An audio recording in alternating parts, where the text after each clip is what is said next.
2015年4月、天皇皇后両陛下は一つの小さな島国を訪れた。太平洋に浮かぶ人口およそ2万人の国、パラオである。この訪問には異例なことが2つあった。1つ、目的が観光でも外交でもなく異例だったこと。2つ、泊まれるホテルがないため、両陛下は海上保安庁の巡視船に宿泊されたことである。80歳を超えた天皇が船に泊まってまで訪れたかった島。桟橋には日の丸の小旗を振る島の人々が並んだ。かつてこの島には日本兵にこう申し出た現地の人々がいた。私たちも一緒に戦わせてほしいと。なぜパラオは世界一の親日国と呼ばれ、天皇はこの島を選んだのか。その答えは80年前に遡る。ここに一枚の写真がある。この島と日本の長い物語の一場面である。この白黒写真に AI で色を与えてみる。白黒の写真はどこか遠い時代の記録に見える。だがカラーになった瞬間、一気に現実味が増す。この動画では30年に及んだ日本のパラオ統治と島民を戦火から逃がして戦われたペリリューの73日間、そして80年経った今も残る日本との絆をたどっていく。白黒写真のカラー化にあたり協力いただいた東京の画像加工業者リタッチインクさんの復元方法では、従来手法のように白黒の上に色を塗るのではなく、 AI が写真そのものを補正し、当時カラーカメラで撮ったらこう写っていたかもしれない姿に近づける。これはおそらく従来の方法よりもずっと肉眼で見た光景に近い復元方法だ。興味のある方はリタッチインクレタッチ会社と Google で検索してみてほしい。パラオは東京から南へおよそ3200キロ、真っ青な海に浮かぶ数百の島々である。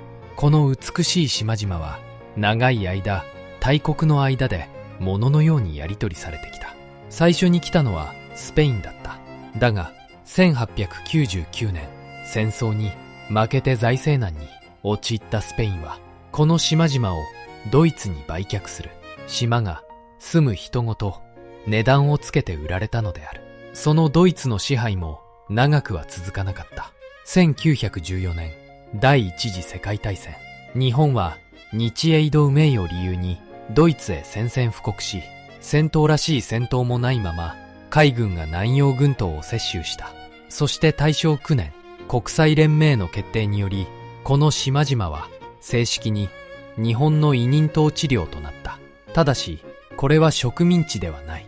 国際連盟から預かるという建前の統治であり、条件もついていた。この島々に軍事施設を作ってはならない。島の住民を兵士にしてはならない。この2つの条件を覚えておいてほしい。後に重い意味を持つことになる。大正11年、統治の中心としてパラオのコロールに南洋庁が設置される。サイパンからポナペまで南洋群島全体を束ねる役所である。つまりパラオは日本の南洋統治の首都になったのだ。コロールの街はみるみる変わっていった。商店が並び、料亭が賑わい、映画館に人が集まる。その繁栄ぶりは南洋の東京とも呼ばれたという。数字を見てみよう。1938年の記録ではパラオの人口は約23,500人。そのうち日本人が17,000人、島民は6,500人である。島民より日本人の方が2倍以上も多い島になっていた。そして移り住んだ日本人のおよそ6割は沖縄からの移民だった。南洋群島は海を渡った沖縄の人々が汗を流す島でもあったのである。移民の島、産業の島、役所の島。良くも悪くもパラオは日本の一部として30年を過ごすことになる。では、日本はこの島に何を持ち込んだのか。次は統治の中身を見ていこ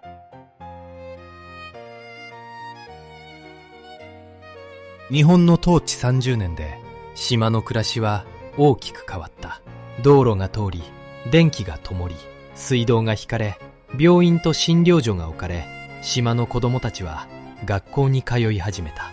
オランダが350年、教育を与えなかった。インドネシアとは対照的な統治だったと言える。だが、学校は分けられていた。日本人の子は小学校へ、島民の子は工学校へ。島民の工学校は就業年限もわずか3年と短く、同じ教室で学ばせない線引きがあったのである。産業も次々と起こされた。ヤシの実のコプラに鰹節の工場、アンガウル島では臨鉱石が掘り出され、国策会社が島の経済を回した。そして30年も共に暮らせば人と人は混ざり合う。日本人の移民と島の人々の間には結婚も生まれ、日本人の父を持つ日系の子供たちが育っていった。その中の一人の少年が後にこの国の大統領になる。その話はまた後ほど。1940年、後期2600年の年には、コロールの丘に寛平大社、南陽神社が創建される。南陽群島の頂点に立つ格式の高い神社だった。この神社は敗戦で失われ、跡地は長く放置される。だが、後日談がある。1997年、跡地を手に入れたパラオ人の住民が本殿のあった場所に自分の手で小さな社を建て直し、今も大切に守り続けているのである。この30年が本物だったことを示す動かぬ証拠は他にもある。言葉である。現代のパラオモニミは日本語から入った言葉が1200以上も残っているとされる。大丈夫、弁当、電気、お金、お釣り、選挙に、新聞、暮らしの言葉の真の部分が日本語のまま生きているのだ。極めつけはこの言葉だろう。疲れ直す、疲れを直すと書いて、意味はビールを飲むこと。80年経った今もパラオの人々は仕事の後の一杯を日本語で疲れを直しているのである。だが、この穏やかな30年に戦争の影が忍び寄っていた。思い出してほしい。この島々には軍事施設を作ってはならない。委任統治にはその条件がついていた。だが日本は1933年国際連盟を脱退する。条件を課した組織そのものから出ていったのである。やがて島々には飛行場と砲台が築かれていく。ペリリュー島には南洋でも指折りの大きな飛行場が作られた。楽園は少しずつ要塞に変わっていった。昭和18年9月、御前会議は絶対国防権を定める。ここだけは絶対に守るという最終防衛ラインである。パラオはその県内の要衝とされた。そして昭和19年3月30日、戦争がついにこの島にやってくる。アメリカの空母機動部隊によるパラオ大空襲である。2日間の空襲で日本側は航空機約150機と船18隻を失った。南洋の東京と呼ばれたコロールの町も火に包まれた。爆撃は軍の施設だけでなく市街にも及び民間人にも犠牲が出ている。この空襲の後、移民の女性や子供、老人たちの日本本土への引き上げが始まっていった。だがその回路も安全ではなかった。南洋からの疎開船が潜水艦に沈められ、故郷を目前に海に消えた移民たちもいたのである。実は空襲の直前、パラオには連合艦隊の主力が停泊していた。戦艦武蔵を含む艦隊は空襲を察知して直前に退避。連合艦隊司令長官の小上根一も飛行艇でダバオへ向かった。だがその飛行艇は夜の嵐の中で消息を絶った。司令長官の殉職、世に言う海軍没事件である。しかも事件はそれだけで終わらなかった。同行していた参謀長の飛行艇はフィリピンに不時着し、最高機密の作戦計画書がゲリラを経て敵の手に渡るという痛恨の失態まで重なったのである。山本五十六の戦死からわずか1年後、日本海軍はパラオのコラで2人目の長官を失ったのだった。大本営はアメリカの次の狙いはパラオだと判断し、満州にいた関東軍の精鋭第14師団を急いで送り込む。昭和19年4月、部隊はパラオに到着した。この中に一人の連隊長がいた。名は中川国夫。ペリリューの運命を背負うことになる男である。だがその前に守備隊はある決断を下す。島に暮らす人々をどうするかである。昭和18年の統計でペリリュー島には約900人のパラオの人々が暮らしていた。昭和19年、米軍の上陸が迫ると、日本の守備隊は戦闘の前に島民たちをパラオ本島のバベルダオブ島などへ疎開させた。隣のアンガウル島でも同じように島民は疎開させられている。一つの島だけの話ではなく、守備隊の方針だったのである。その結果、ペリリューの地上戦に島民が巻き込まれて死ぬことはなかった。これは記録に残る事実だ。思い出してほしい。島の住民を兵士にしてはならない。委任統治のあの条件である。建前に住みなかったはずのその約束は、少なくともこの島の地上戦では最後まで守られた形になった。疎開が決まった時、島の若者たちの一部が日本軍と共に戦わせてほしいと申し出たという。30年を共に暮らした島民と日本人はそれほど近かった。だが中川隊長はあえて冷たく突き放したと語られる。帝国軍人がお前たちと一緒に戦えるかと、島民たちは裏切られた思いで島を離れた。ところが疎開船が岸を離れるとき、浜に日本兵たちが並び笑顔で手を振って見送ったという。冷たい言葉は島民を戦いから遠ざけるための芝居だったという物語である。この話は戦後の島民や日本兵の証言として語り継がれ、今もパラオと日本の両方で語られている。そしてこちらは記録に残る事実である。疎開は実際に行われ、ペリリューの島民は地上戦で一人も死ななかった。そして犠牲がゼロだったわけでもない。疎開先のバベルダオブ島も米軍の重爆撃にさらされ、命を落としたパラオの人々は少なくなかった。しかもパラオ本島は米軍が上陸せず素通りしたため、補給を完全に断たれたまま終戦まで放置された。日本兵も日本人移民も島民も皆が芋畑を耕し、皆が飢えたのである。戦争は疎開先まで追いかけてきたのだった。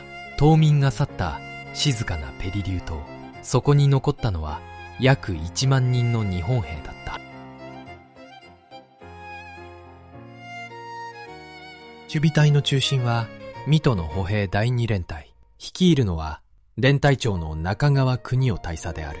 熊本の生まれ、部下への気配りを欠かさない細やかな人だったと生き残った兵士たちは口を揃えて証言している。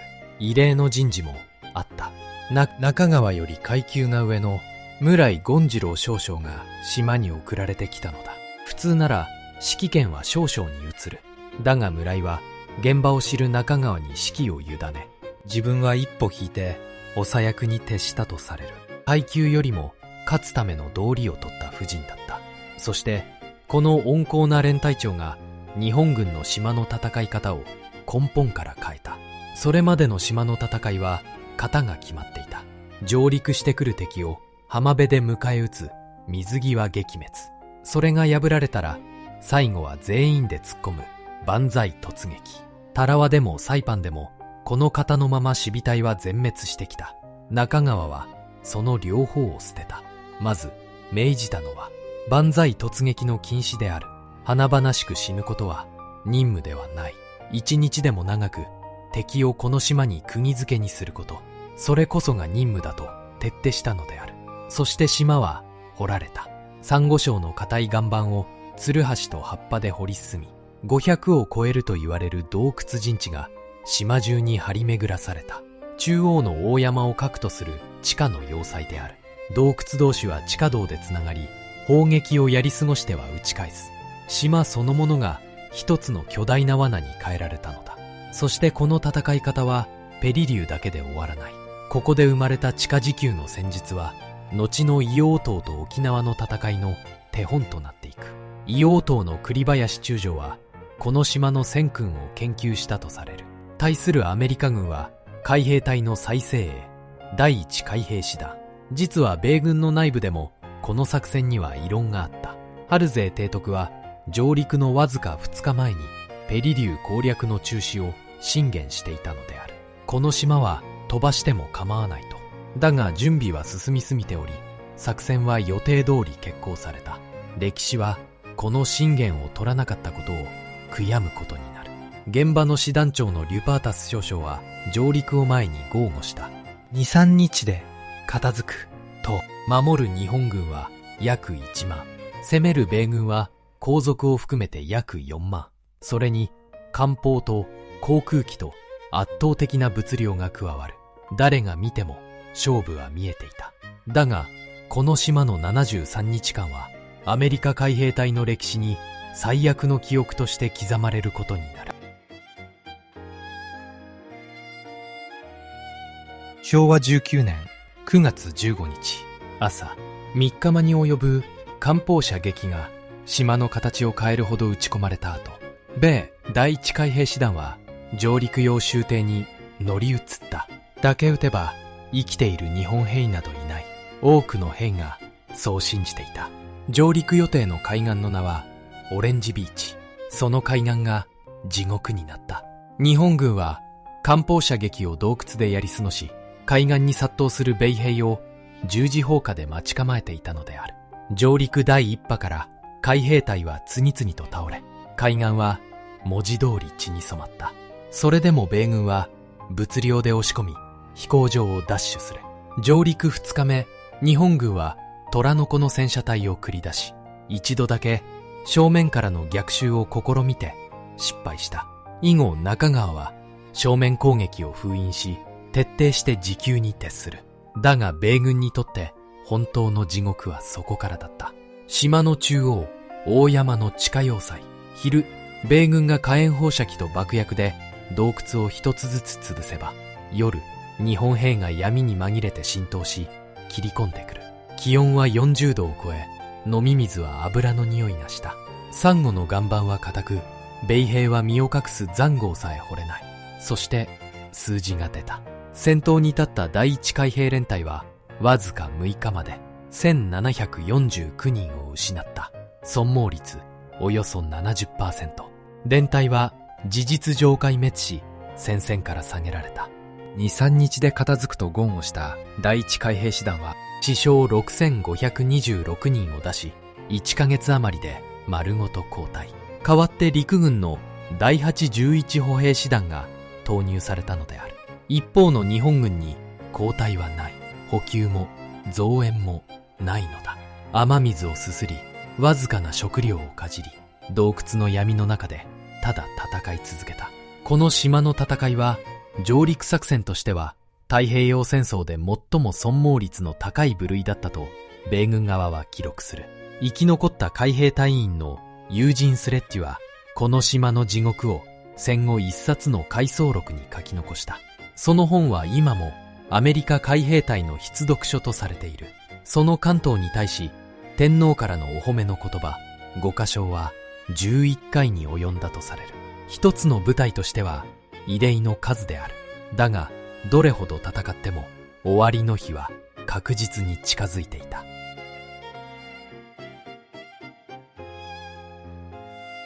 昭和19年11月下旬、73日に及んだ抵抗も限界を迎えていた。米兵から血まみれの花の尾根と恐れられた大山の陣地。その司令部壕に残るのはわずかな将兵。弾薬は尽き、食料も水ももうない。11月に14日、中川邦夫は連隊の魂である軍旗を焼いた。そして最後の伝聞を打たせる。桜、桜。あらかじめ決められていた不調である。意味はただ一つ。守備隊は最後を迎えるという報告だった。全滅を告げる暗号に桜の名が選ばれていたのである。散る花の名で1万人の部隊の終わりを告げる。これほど重い荷物があるだろうか。伝聞を打ち終えた後、中川は指揮を委ねてくれた村井権次郎少将と共に自決した。46歳だった。死後、その戦いぶりに対し2階級特進で陸軍中将となっている。残った兵たちはその夜最後の切り込みに出た。組織的な戦闘が終わったのは11月27日、上陸から73日目のことである。2、3日で片付くと言われた島は73日間持ちこたえたのだった。この戦いで日本側の戦死者は約1万人、生きて捕虜となった者は数百人に過ぎない。アメリカ側も死傷約1万人、小さなサンゴの島の攻防で双方合わせて2万人が倒れたのである。なお、この桜の伝聞の物語は制作中の陸軍の伝聞30選という動画でも語っている。合わせて見ていただけるとより深くわかるはずだ。かくしてペリリューの戦いは終わった。だがこの島の戦争は実はまだ終わっていなかったのである。組織的な戦いが終わった後もペリリューの洞窟にはまだ生きている日本兵がいた。山口久志少尉を頭とする34人である。彼らは昼は洞窟に潜み、夜は米軍の物資をくすねてサンゴの島の地下で生き延び続けた。昭和20年8月、日本は降伏する。だが34人はそれを信じなかった。まかれるビラも投降を呼びかける放送もすべて敵の謀略だと退けたのである。後に有名になるルバング島の小野田博夫と同じ論理だった。天気を作ったのは一人の兵である。海軍上等水兵土田清和。昭和22年4月、土田は決断した。仲間が食料調達に出た隙に書き置きを残して隠れ家を出たのだ。仲間を裏切ったのではない。仲間を生きて返すためである。土田は米兵のジープを止めさせ、日本から説得に来ていた住川元少将に面会した。そして逆に要求した。日本が負けたという動かぬ証拠を見せてくれと。住川が洞窟の前で何日呼びかけても誰も出てこない。そこで土田は知恵を絞った。自分は仲間の何人かの実家を知っている。その家族に手紙を書いてもらえばいい。親の字はどんな謀略でも偽造できないからである。やがて日本から家族の手紙が届いた。土田は隠れ家の前に立ち、仲間に向かってその手紙を一通ずつ読み上げたのである。母の字が、父の言葉が洞窟の闇に響いた。最後まで投降に反対していた山口少尉もついに折れた。昭和22年4月22日、34人は全員揃って洞窟を出た。トラックで運ばれていくその日の彼らの姿が写真に残っている。終戦から1年8ヶ月、あの桜の伝聞からは2年5ヶ月が経っていた。ペリリューの戦争はこの日本当に終わったのである。そして土田さんは戦後97歳まで生きた。2014年には94歳で米軍上陸70年の式典に出席し、かつての敵だった米軍の関係者と同じ席についている。さらに2015年、天皇皇后両陛下はパラオへ立つ前にこの土田さんを皇居に招き、直接体験を聞かれた。34人の生き残りの声は天皇の慰霊の旅の道しるべになったのである。敗戦とともに日本の30年は終わった。島にいた日本人は全員が引き上げ船に乗せられ、南洋の東京は静かに消えた。だが島には残った人々がいる。日本人の父と島の母を持つ日系の子供たちである。パラオは戦後アメリカの信託統治領となった。スペイン、ドイツ、日本、そしてアメリカ。この島に立つ旗はこれで4つ目である。1981年、パラオは自治政府を発足させた。その憲法は核を持ち込ませないと定めた。世界で初めての非核憲法だった。だがこの誇り高い憲法がアメリカとの協定と矛盾し、独立への道は難航する。住民投票は実に7回も否決を重ね、8回目でようやく道が開けたのである。小さな島の人々が大国を相手に粘り抜いた独立だった。そして1994年10月1日、パラオはついに独立を果たす。400年に及んだ外国支配の果てに初めて自分たちだけの国を持ったのである。その独立を成し遂げた大統領の名は国尾中村。そう、日本統治の時代に生まれたあの日系の少年である。父は三重県伊勢の船大工中村善七。母はペリリューの首長の家系に生まれた女性だった。ペリリューの地と日本の地、その二つを引く男がこの国を独立に導いたのである。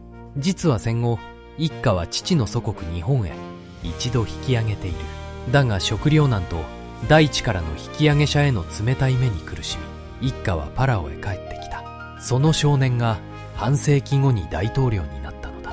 日本は独立を直ちに承認し、翌月には国交を結んだ。パラオ人の何割が日系だという話がネットには流れているが、正確な統計は存在しない。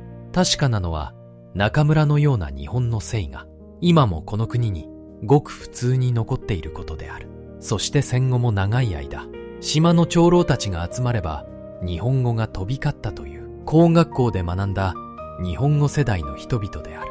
なお、この中村大統領の時代に国を揺るがすある事件が起きることになる。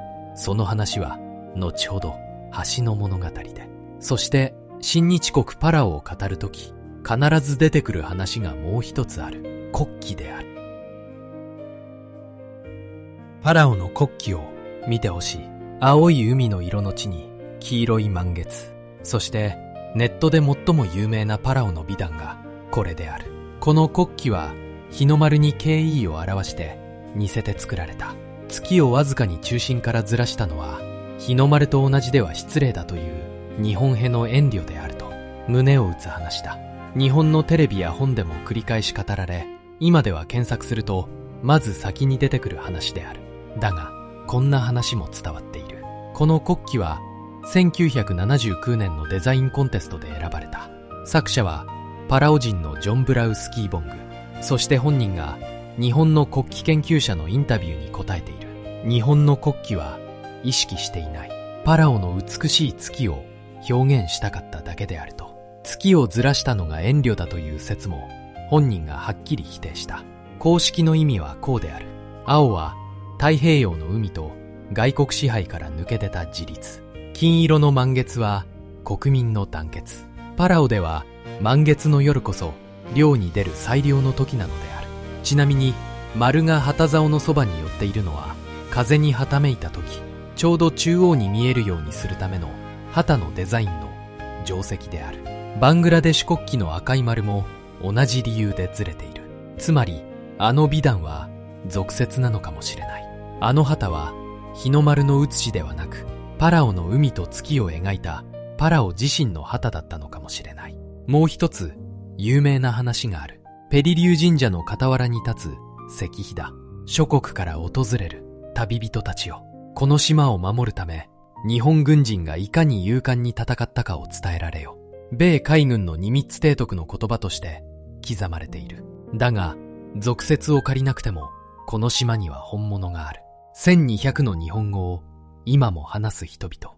失われた神社を自分の手で建て直したパラオ人。戦火から島民を逃した記録に残る疎開。そして皇居に招かれた34人の生き残り。作られた美談にすがることはむしろこの本物の絆に対して失礼なのである。そしてその本物の絆を何よりも形にした出来事が戦後のパラオで起きている。橋の話である。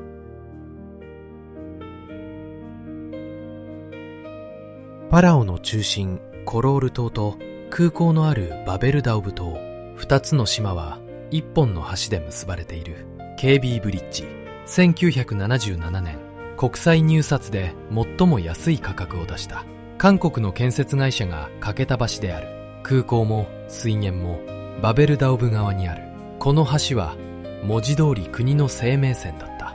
1996年9月26日夕方、その橋が轟音とともに中央から真っ二つに折れて崩れ落ちた。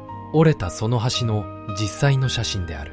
2人が死亡し4人以上が負傷。崩落の原因については設計や施工や農地の補修など複数の要因が指摘されている。そして橋には電気も水道も電話線も通っていた。首都のライフラインが一夜にして全て切れたのである。中村大統領は国家非常事態を宣言した。そう、あの日系の大統領である。独立からわずか2年の小さな国に自力でこの橋を架け直す力はない。この時手を挙げたのが日本だった。まず緊急援助として島々を結ぶ代わりの船を手当てし、その上で無償資金協力により橋の再建を丸ごと引き受けた。施工は鹿島建設が担った。2002年1月、新しい橋が完成する。日本の橋梁技術を注ぎ込んだ最新式の橋である。そしてこの橋にパラオ側は名前を付けた。日本パラオ友好の橋である。島と島をつなぐ橋が国と国をつないだのだ。今もこの橋はパラオの大動脈であり続けている。空港に降り立った旅行者は必ずこの橋を渡って首都へ向かう。つまりパラオを訪れるすべての人が日本とパラオの友好の上を通っていくのである。そしてこの橋の完成から13年後、日本から特別な客がこの国にやってくることになる。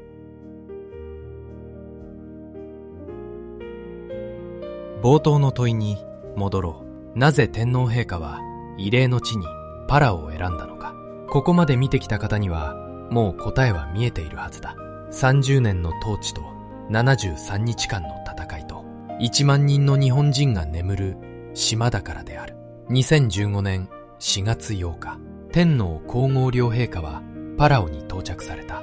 戦後70年の異例の旅である。実はこの訪問は日本側だけの発案ではない。パラオ側からかねて招きの声があり、前の年にはレメンゲサウ大統領自ら来日して両陛下を直接パラオへ招待していたのである。歓迎の晩餐にはパラオだけでなくミクロネシアとマーシャルの大統領夫妻も駆けつけた。太平洋の島々にとっても特別な訪問だったのだ。そしてその夜、両陛下が泊まったのは沖に停泊する海上保安庁の巡視船秋津島だった。81歳の天皇と80歳の皇后が船のベッドで夜を過ごしたまで翌日の島へ向かったのである。4月9日朝、両陛下はヘリコプターでペリリュー島に降り立った。向かった先は島の南端に立つ西太平洋戦没者の日。日本政府が建てた慰霊の日である。両陛下は白い花を備え、深く長く頭を下げた。その場面がこの写真に残されている。そして火の向こうに広がる海のさらに先、かすかに見えるアンガウル島に向かっても深く拝礼された。あの島でも1000人を超える日本兵が戦死している。さらに両陛下はアメリカ軍の慰霊碑にも足を運び拝礼した。この島で死んだ2万人に敵も味方もなかったのである。両陛下は出発にあたり公式にこう述べられている。先の戦争で亡くなったすべての人々を追悼し、その遺族の歩んできた苦難の道を忍びたいと。すべての人々、その言葉の通りの慰霊だった。島では人々が日の丸の小旗を振って両陛下を迎えた。冒頭で見たあの光景である。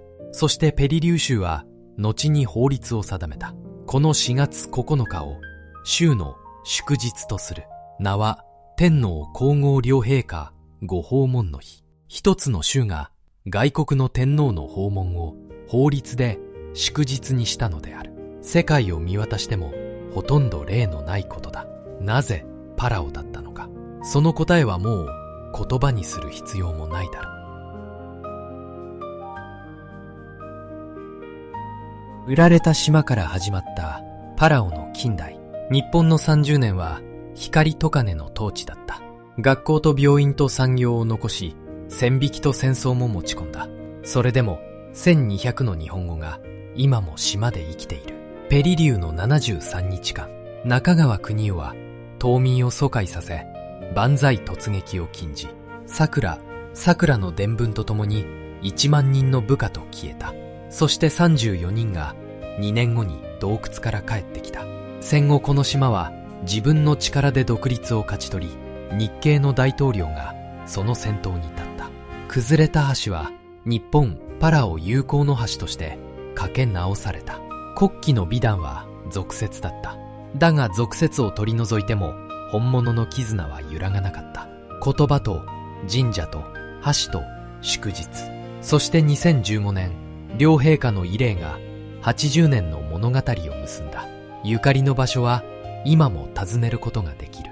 ペリリュー島には船石と西太平洋戦没者の日、コロールには旧南洋町の建物と南洋神社の跡、そして空港からの道にはあの友好の橋がかかっている。同じ時代、南の海のもう一つの島々でも日本と深く結ばれた独立の物語があった。そちらはインドネシア独立と残留日本兵の動画で語っている。合わせて見ていただきたい。カラーで蘇った写真の中に、この島で生きて戦って眠っていった人々は確かに生きていた。私たち日本人はそのことを忘れてはいけない。ここまでご覧いただきありがとうございました。この動画が心に残ったら高評価とチャンネル登録で応援よろしくお願いします。